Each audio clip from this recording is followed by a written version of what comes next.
Buenos días, es un placer estar con ustedes hoy en este día hermoso que tenemos. Ya se nos está yendo el verano, el calor, y ya vienen tiempos diferentes, ¿no? El clima va a estar más a gusto. Quiero empezar el día de hoy hablándoles un poquito de mi historia, de quién soy, de dónde vengo.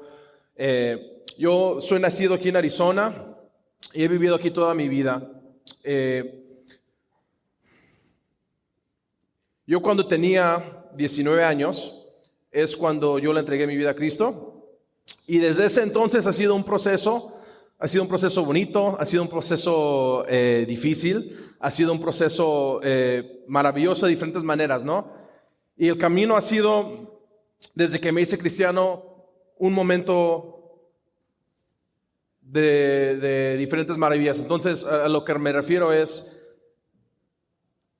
yo empecé a predicar la palabra de Dios rápido, me empecé a hablar la palabra de Dios en las escuelas públicas a los 19 años, luego fui a dar pláticas a un campamento en el verano, el próximo año después, y desde ese entonces he trabajado en diferentes organizaciones sin fines de lucro, he trabajado en otras iglesias en el ministerio de los jóvenes. Y he hecho diferentes pláticas. De hecho, ahorita estaba hablando con Luis y le estaba diciendo que hace 5 años estuve aquí con los jóvenes predicándoles a ellos.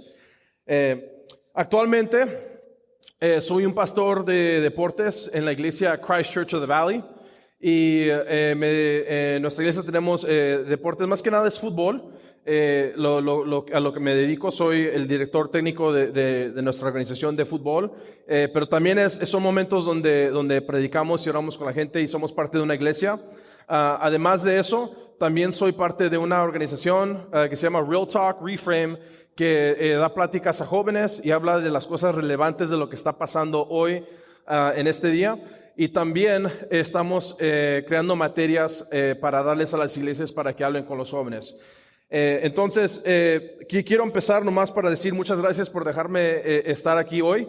Gracias al pastor Luis. La verdad, lo que siento que está haciendo esta iglesia es muy hermoso. Ver que tienen un servicio en español, ver que tienen el servicio en inglés y que están mezclando las culturas, a mí se me hace bien bonito, y es algo que quisiera ver mucho más aquí en Arizona. Y por eso digo que es bonito ver que ustedes lo están haciendo aquí. Entonces, déjenme orar para empezar con nuestra plática. Dios, gracias mucho por este tiempo que tenemos juntos. Abre nuestros corazones a tu palabra. Dios, aquí vengo yo y de una manera, Padre, a usted a predicarle su palabra, y le doy gracias por la gente que está aquí hoy en día. Abre nuestros corazones, nuestros espíritus y nuestras mentes. Amén. Quiero empezar haciéndole la pregunta: ¿quién fue la persona que influenció más a usted en su camino de fe? A lo mejor para usted fue tu madre, fue tu padre, a lo mejor fue un pastor, fue un mentor, fue un entrenador de un deporte a lo mejor. No sé quién sea esa persona para usted. Para mí fue mi abuela, fue mi abuela. Y yo le decía nana, entonces para mí era mi nana, fue la persona que más tuvo influencia en el camino de mi fe. La historia viene de que yo desde chiquito no iba mucho a la iglesia, pero lo poquito que yo sabía de quién era Dios era porque mi nana me lo contaba. Me daba historias bíblicas, de vez en cuando me llevaba a la iglesia. Entonces yo tenía poquito conocimiento de eso. Yo cuando entré al 8º grado de la secundaria, tuve la oportunidad de ir a vivir con ella a Guadalajara, México. Entonces me fui a vivir un año a Guadalajara a estudiar, y la oportunidad, muy rápidamente le dije que sí, porque a mí me gusta mucho mi cultura mexicana, me gusta mucho cuando voy a México visitar a mi familia, y yo quería tener esa experiencia que tuvo mi papá y mi madre viviendo en México. Yo quería saber qué era subirme a los 3 camiones para ir a la escuela, levantarme a las 6 de la mañana y que hubiera todo el tráfico, ¿no? Yo quería saber cómo era esa experiencia de salir a caminar afuera y ver mucha gente. Entonces yo le dije que sí. Entonces En ese tiempo me fui, estudié por un año en México, jugué en una academia de fútbol y también lo que tuve es que fui a la iglesia. Es cuando empecé a ir a la iglesia cada semana con mi nana, iba al servicio de los jóvenes, iba los domingos a la iglesia con ella y ahí es cuando realmente empecé a involucrarme más en la iglesia. Algo que pasó ese año es que ella siempre me decía, este año va a ser muy importante para tu fe, este año va a ser muy importante para el resto de tu vida. Y yo en ese momento no sabía en realidad de lo que estaba hablando. No sabía yo esos momentos en lo que iba a pasar. Y yo cuando regresé de México aquí a vivir en los Estados Unidos y entré a la prepa, y yo pensé que yo era un cristiano porque hacía las cosas religiosas, porque iba a la iglesia, porque oraba, y porque trataba de ser una mejor persona. Pero en realidad no era cristiano porque no le había dado mi vida a Cristo. Entonces cuando yo regresé aquí a los Estados Unidos, yo decía, pues ¿por qué mi vida no está cambiando? ¿Por qué siguen pasando cosas malas en mi vida? ¿Por qué siguen pleitos? ¿Por qué hay muchas cosas que no me parecían? Entonces, después de eso, entré y ya no quería saber nada de Dios, no quería ir a la iglesia, no quería saber nada de mis padres, no quería saber nada de lo que me decía mi nana de Dios. Entonces durante la prepa seguí jugando fútbol y yo creo que eso fue una de las razones por qué no caí más y más y más en las cosas del mundo, ¿no? Porque seguí en la escuela y empecé a entrar a las cosas del mundo cuando yo estaba en la preparatoria. Cuando tenía 18 años y me gradué de la prepa, tuve una oportunidad de ir a jugar fútbol en una escuela en Nueva York, me dieron una beca, pero rápidamente también esa situación no me funcionó. Y yo me acuerdo durante los 4 años que estaba en la prepa, y iba con mi nana y siempre le decía lo que yo quería hacer. Le decía, es que yo quiero ser un jugador de fútbol, es que yo quiero ser un maestro, X cosa. Y lo que siempre me decía ella, que hasta ahorita me da risa, me decía, ¿quieres hacer reír a Dios? Dile tus planes. Si tú quieres hacer reír a Dios, dile tus planes porque tiene otros planes para ti. Y pues en ese momento yo decía, ay, nana, o sea, ya empezaste, ¿no? Ya sigues con eso. Pero tenía razón, porque tuve una lesión, me rompió un ligamento en la rodilla y rápidamente regresé regresé aquí a Arizona y no sabía qué iba a hacer de mi vida, ¿no? Porque toda mi identidad no estaba en Cristo, estaba en el fútbol.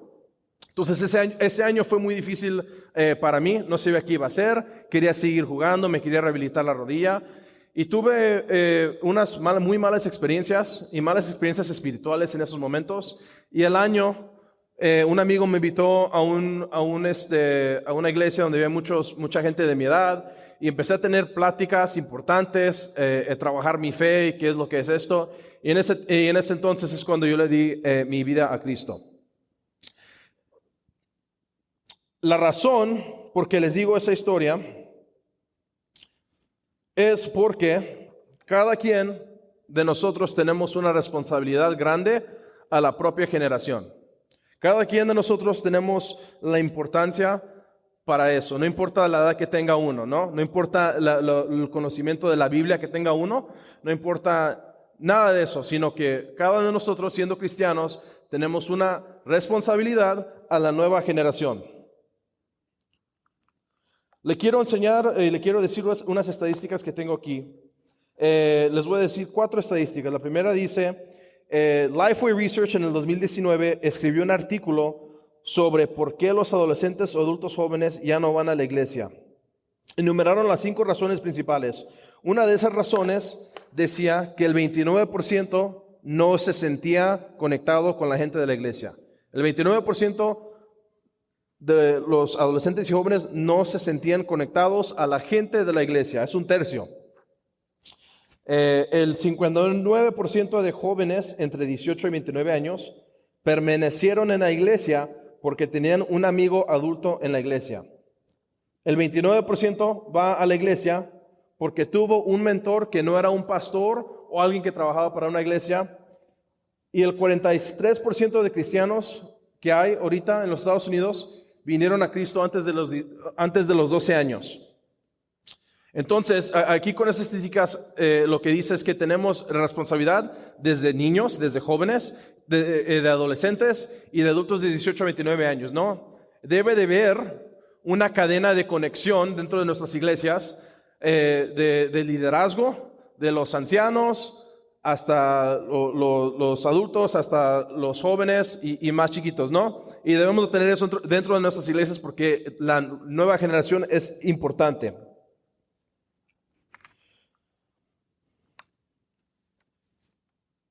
Vamos a estar ahora en Tito 2, 1 al 10, pero antes de leerlo, les quiero dar un poquito de una descripción de lo que estaba pasando en este tiempo.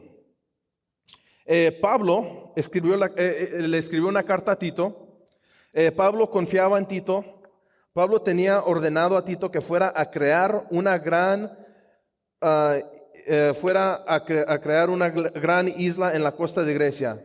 La razón de esto fue restaurar el orden en las iglesias, en casas que estaban ahí. En ese tiempo las iglesias que tenían estaban dentro de casas que tenía la gente. Y fue a Creta a hacer eso, que estaba en la costa de Grecia. La cultura cretina era notoria en el mundo antiguo. Eran conocidos por ser mentirosos. Y las islas que tenían decían que era muy peligroso vivir ahí, era muy peligroso lo que pasaba. No sabemos los detalles de cómo sucedía todo esto, pero estas iglesias estaban bajo un liderazgo corrupto. Pablo habla esta carta recordándole a Tito la esperanza de la nueva vida que tenemos bajo Cristo, que está disponible hoy por el Dios que no miente. La razón por la que dice esto es que en ese momento asimilaron su idea de Jesús a los dioses con los que crecieron, específicamente a Zeus. Zeus era el orgullo de Creta y ellos hasta decían que ahí es donde nacía, decían historias de él. Pero Pablo decía que Dios era honesto, Dios era verdadero y Zeus era conocido por seducir y mentir a las mujeres. Entonces por eso ellos compararon a Zeus con Jesús, entonces por eso Pablo le decía eso. Tito 2, 1 al 10, dice: en cuanto tiempo a ti, Tito, promueve una vida que refleje una sana enseñanza. Enseñad a los ancianos a tener dominio propio, a ser dignos de respeto y a vivir sabiamente. Deben tener una fe sólida y estar llenos de amor y paciencia. De manera similar, enseña a las mujeres mayores a vivir de una manera que honre a Dios. No deben calumniar a los demás ni ser bebedoras de mucho alcohol. Más bien deben enseñar a los demás lo que es bueno. Estas mujeres mayores deben enseñar a las mujeres jóvenes a amar a sus maridos y a sus hijos y a vivir sabiamente y a ser puras, a trabajar en sus hogares, a hacer el bien y a ser sumisas a sus maridos. Entonces no avergonzarán la palabra de Dios. De la misma manera, animen a los jóvenes a vivir sabiamente, y tú mismo debes serles el ejemplo haciendo todo clase de buenas obras. Deje que todo lo que haga refleje la integridad y seriedad de su enseñanza. Enseñe la verdad para que tu enseñanza no pueda ser criticada. Entonces, los que se oponen a nosotros se avergonzarán y no tendrán nada malo que decir de nosotros. El tema de Tito 2, 1 al 10 dice: promueve el tipo de vida que refleje una enseñanza sana. En la primera parte, Tito se dirige a los hombres, ¿no? Entonces Tito dice: en cuanto a ti, Tito, promueve una vida que refleje una sana enseñanza. Enseñad a los ancianos a tener dominio propio, a ser dignos de respeto, a vivir sabiamente. Deben de tener fe sana y estar llenos de ingenio. Para tener autocontrol, para tener dominio propio, la palabra griega para autocontrol aquí es nefalios. Esta palabra se refiere a la modernación de mucho alcohol, que ahora en nuestros tiempos también se puede extender a nosotros, a lo que es las drogas o estar bajo la influencia. En 1 Timoteo 3:2 se usa para ser sanato, ser capaz de contestarse para tener autocontrol. En otras palabras, no falta el buen juicio afectado por la embriaguez. Digno de respeto quiere decir ser honrable, ser noble, digno y ser honesto y recto. Vivir sabiamente quiere decir tener sano juicio, ser prudente y ser reflexivo. Ser reflexivo en nosotros mismos, en lo que estamos pensando, en poder reflexionar en lo que hemos hecho, en lo que decimos y saber cómo procesar lo que está pasando en nuestras vidas. La fe sana aquí puede significar tener fe como creyente o fe en el contenido o sustancia. Lo primero es más probable aquí. Sin embargo, la palabra sonido sugiere también el segundo. En el estudio que estaba haciendo de Tito, estaba leyendo algo que me pareció muy, muy importante y aquí tengo la cita que les quiero decir, es la fe considerada en sentimiento amplio nunca es simplemente el asentimiento a un conjunto abstracto de doctrinas. En última instancia es más bien un anillo de bodas que apunta al compromiso mutuo y la unión entre Cristo y el creyente. Es la respuesta de toda la persona del creyente de Dios que conduce a su vez a la presencia real y personal de Cristo en el creyente. La fe hace que tanto Cristo como sus beneficios, como el perdón, la justicia y la esperanza esté disponible para el creyente. Una persona con esas características evita los extremos. Es una persona equilibrada. Evita el extremo de un lado al otro, no está aquí por el medio. Yo me acuerdo, una de las primeras cosas cuando yo empecé a entrenar fútbol, entreno ahorita en una prepa, Perry High School, que está en Gilbert, y yo me acuerdo mi primer año estando ahí, estábamos jugando un partido de fútbol, y yo me acuerdo íbamos ganando y faltaban segundos para que se acabara el partido, y mi portero tuvo la pelota en sus manos, y en vez de patear la pelota más lejos de nuestra portería posible, ¿qué es lo que hace? Se la da a uno de mis jugadores, el jugador la pierde, nos mete en gol y nos empatan el partido. Entonces, después del partido, yo fui con él y le empecé a gritar, empecé a actuar de una manera fea o mala contra él, hasta le estaba diciendo, todo lo que se me viene a la mente, ¿no? Y en ese momento lo que yo sentí es que eso se trataba más de mí que de él. ¿Y qué me refiero de eso? Me refiero a que en ese momento salieron mis inseguridades propias de entrenador. No se trataba de que él hizo un error, se trataba de que yo me veía mal como un entrenador porque había cometido un error así, porque yo me veía mal porque debíamos de haber ganado ese partido. La inseguridad salió y eso fue mía en vez de a él, ¿no? En vez de corregirlo de una manera bien, porque de hecho ya se sentía mal, ¿verdad? Había hecho y cometido el error. Yo lo hice sentir mucho más mal de lo que ya se sentía. ¿Para qué? Para hacerme sentir mejor yo. Entonces, ese año yo reflexioné en lo que estaba pasando y dije, bueno, yo tengo que ser mejor en esto, yo tengo que mejorar de esta manera. El próximo año tuve esa oportunidad. El próximo año salió nuestro calendario y jugamos contra la escuela Highland. Teníamos 2 partidos contra ellos, uno en casa y uno de visita. Pues el partido de casa nos fue muy bien y ganamos por muchos goles. El segundo partido, cuando fuimos de regreso con ellos, el primer tiempo del partido nos dieron un partido difícil y de un milagro íbamos ganando 1-0. Entonces, al medio tiempo mis jugadores vienen y están molestos. ¿Por qué? Porque ya le habían anotado muchos goles a este equipo. Y si somos tan buenos, ¿por qué nomás estamos ganando 1-0 ahorita? Y lo que yo estaba viendo en el partido es que el ambiente en el partido se estaba poniendo más fuerte. Se estaban peleando más, le estaban gritando más al árbitro, los dos equipos. El otro entrenador le estaba gritando mucho al árbitro. Hasta los fanáticos, los padres de los niños estaban gritando mucho. Y yo usé ese momento para calmar a los jugadores, ¿no? Para calmar el pensamiento, para calmar la actitud y decirles que se relajen, que si se relajan y jugamos nuestro partido, vamos a ganar el partido. Y acabamos ganando el partido. Pero el punto de eso es que en ese momento yo haya podido también estar enojados con ellos. Si ustedes ya le notaron tantos goles a este equipo antes, ¿por qué estamos así ahorita? Pero en vez de eso, usé ese momento para poder calmarlos, relajarlos y que tengan, que estén anivelados en sus pensamientos en eso. Entonces, una persona con esas características evita los extremos, son agradables y equilibrados y no están ni de un lado ni del otro, son cuidadosos y calculados en sus decisiones.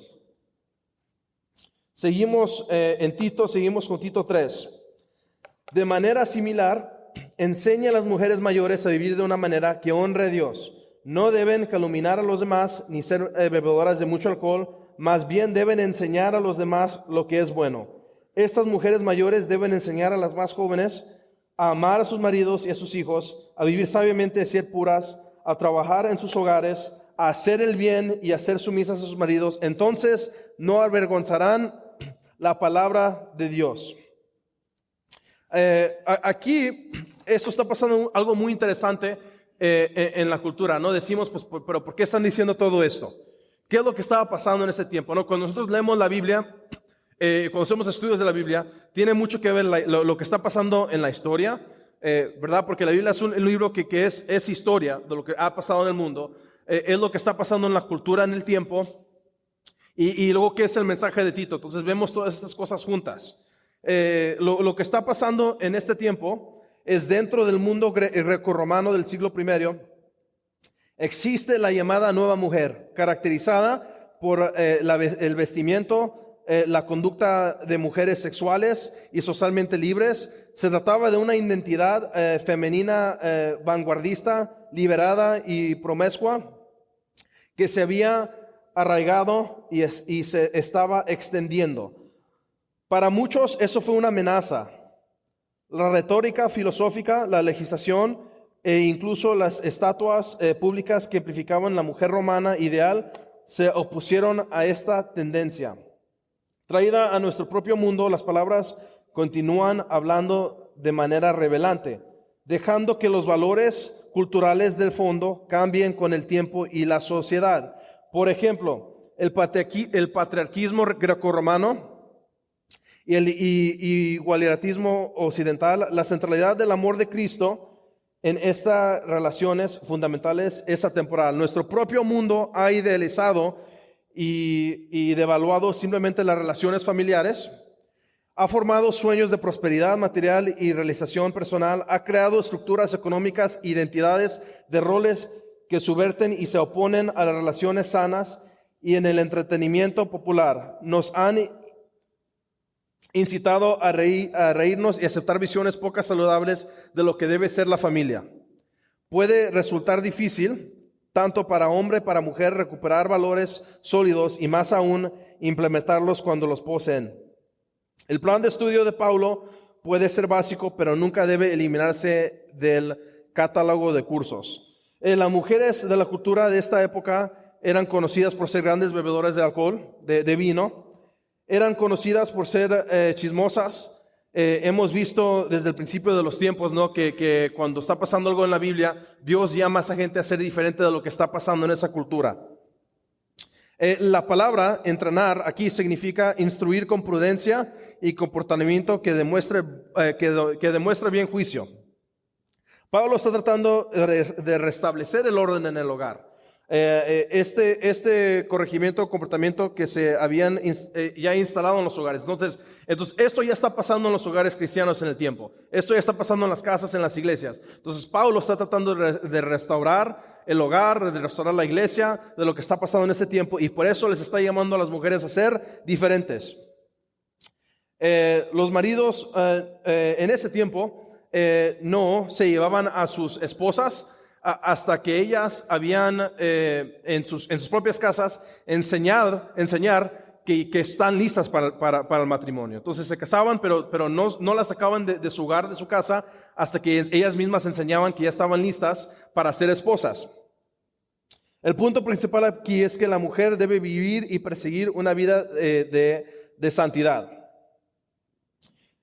Tito 6, debe la misma manera animen a los jóvenes a vivir sabiamente y tú mismo debes serles un ejemplo haciendo toda clase de buenas obras.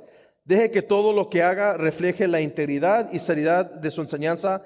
Enseñe la verdad para que tu enseñanza no pueda ser criticada. Entonces, los que se oponen a nosotros se avergonzarán y no tendrán nada malo que decir de nosotros. Tito no nomás que tenía que ir a predicar la palabra y a decir las cosas. Él mismo solo tenía que ser un ejemplo de lo que estaba pasando. El resto de la enseñanza acerca de los jóvenes se centra en el propio ejemplo de Tito. Y tú mismo debes ser ejemplo, haciendo toda clase de buenas obras. La necesidad contrastar a los falsos maestros hizo que esto fuera especialmente urgente en las iglesias de Creta. Solo aquellos cuyas vidas están moldeadas por el Evangelio son dignos de ser maestros de él. Además, se exhorta a Tito que todo lo que hagas refleje la integridad y seriedad de tu enseñanza. Las próximas generaciones que tenemos aquí, no sé qué es tu responsabilidad en eso, no sé si tienes a niños jóvenes, niños chiquitos, niños que ya están grandes, X cosa, ¿no? La próxima generación ocupa de ti. Y yo tengo 3 cosas que les quiero decir que yo creo que los jóvenes o la nueva generación ocupa de ustedes. Y eso, la primera es, ocupan tu sabiduría. Los jóvenes y la nueva generación, ¿verdad? Tenemos toda la información aquí en nuestros celulares. Pero eso no quiere decir que tenemos la sabiduría o que tienen la sabiduría en cómo usar eso. Entonces, ocupamos su sabiduría, ocupamos de ustedes, de lo que han pasado en la vida, para poder nosotros usar lo que tenemos de una mejor manera. Yo siempre digo esto, ¿no? El celular que tenemos nosotros, esto no es bueno ni es malo, es neutral. Como uno lo use, es si es bueno o es si es malo. La cosa que tenemos en el mundo son herramientas. Y las herramientas las vamos a usar de una buena manera, como Dios quiere que las usemos, o las vamos a usar de una manera que no están creadas para eso, como el diablo quiere que la usemos. Entonces, ocupamos la sabiduría de ustedes para saber cómo poder trabajar lo que está pasando en el mundo, ¿no? Vemos mucha depresión en el mundo ahorita con los jóvenes, vemos muchos suicidios, vemos muchos chavos que ya están adictos a diferentes cosas, pueden ser adictos al cigarro electrónico, ¿verdad? Que vemos mucho. Vemos ahorita mucho el dolor que está pasando en el mundo, lo que nos hizo el tiempo de COVID, que todos estábamos encerrados. Y en eso, como les digo, ocupamos su sabiduría en cómo tener mejor trabajo de nuestras cosas en nuestras vidas. Los jóvenes necesitan ver el fruto de nuestro trabajo. ¿A qué me refiero a eso? Me refiero a que los jóvenes normalmente no entienden el proceso de qué tanto se tardan las cosas. ¿Por qué? Porque tenemos Netflix, donde yo puedo poner cualquier película que yo quiera a cualquier momento. Tenemos Uber Eats, que puedo ordenar comida a mi casa y está en mi casa en 5 minutos. Todo lo que tenemos en nuestro mundo es muy rápido. Todo lo que tenemos en el mundo es rápido. Ya todo lo que está pasando en el mundo es rápido. Ya hasta los comerciales que nos salen en nuestros celulares duran 5 segundos. ¿Por qué creen que TikTok es ahorita muy famoso? ¿No? Porque estamos viendo videos de 1 minuto. Nuestra atención ya no se puede esperar 5 o 10 minutos. Los videos que vemos son de 1 minuto. Y si no me gustan, al próximo. Entonces, los jóvenes necesitan ver el fruto que tenemos de nuestro trabajo. Los jóvenes cada rato quieren cambiar de trabajo. Un día te quieren decir que quieren ser un doctor, el otro día quieren ser un policía, y el otro día te dicen, es que quiero ser un influencer en los medios sociales, es que yo quiero tener un canal de YouTube. Entonces vemos tantas de esas cosas que cambian mucho los pensamientos. Entonces queremos saber cómo procesar eso, tomarnos nuestro tiempo y tomar buenas decisiones. La próxima generación necesita tu fe fuerte, o como yo le digo, la fe de la abuela, ¿verdad? Porque las abuelas son las que se levantan a las 5 de la mañana a orar, las que se levantan en la medianoche a orar y en la noche están orando por nosotros, ¿no? Yo le digo fe de abuelita porque yo vi mi nana tener esa fe. Necesitamos esa fe fuerte de usted, de la creencia de lo que Dios va a hacer en nuestras vidas. Ocupamos ver y saber eso. Ocupamos esa fe fuerte. Pero también nosotros también tenemos que tener formas y saber cómo manejar los asuntos, saber cómo manejar esas prácticas, saber cómo formar prácticas de fortaleza con relaciones a la próxima generación. Una de esas maneras es, yo lo que le digo es el descubrimiento guiado. ¿Qué es el descubrimiento guiado?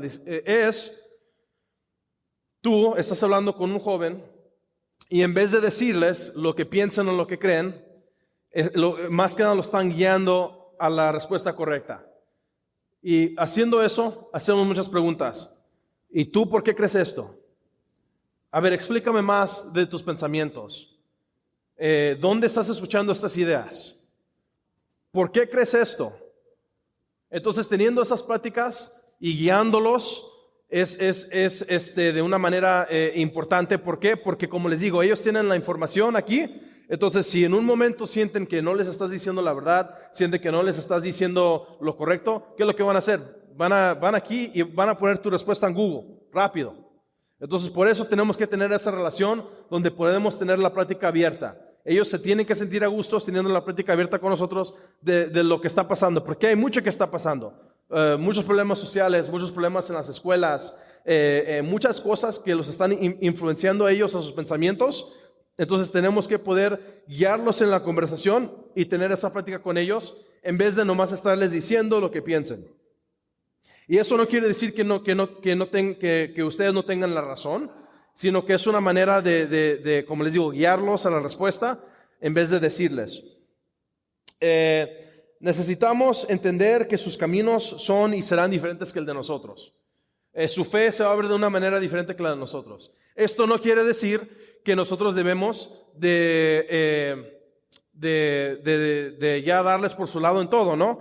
Esto no significa que no nos apeguemos a nuestros valores como cristianos, pero tenemos estos asuntos, tenemos asuntos como cristianos de mano cerrada y de mano abierta, ¿no? De mano cerrada, cuando digo asuntos de mano cerrada, quiero decir los pensamientos que todos los cristianos creemos juntos. ¿Quién es Dios? ¿Cómo nos salvamos? Ciertas cosas así, ¿no? Cosas fundamentales a nuestra fe. Cosas de mano abierta pueden hacer diferentes cosas. Pueden ser qué tipo de música se escucha a lo mejor dentro de la iglesia, cómo debemos de orar, cómo debe de ser el procedimiento de un servicio en los domingos, ¿no? Entonces hay ciertas cosas que para ellos van a ser diferentes que a ustedes, y eso está bien, pero tenemos que caminarlos, que estén por el mismo camino y guiarlos, ¿no? Que no se vayan mucho para un lado ni para el otro, que sigan aquí por el medio, pero tenemos que saber que ellos, la fe se va a ver un poquito diferente y nosotros tenemos que poder doblarnos a eso poquito.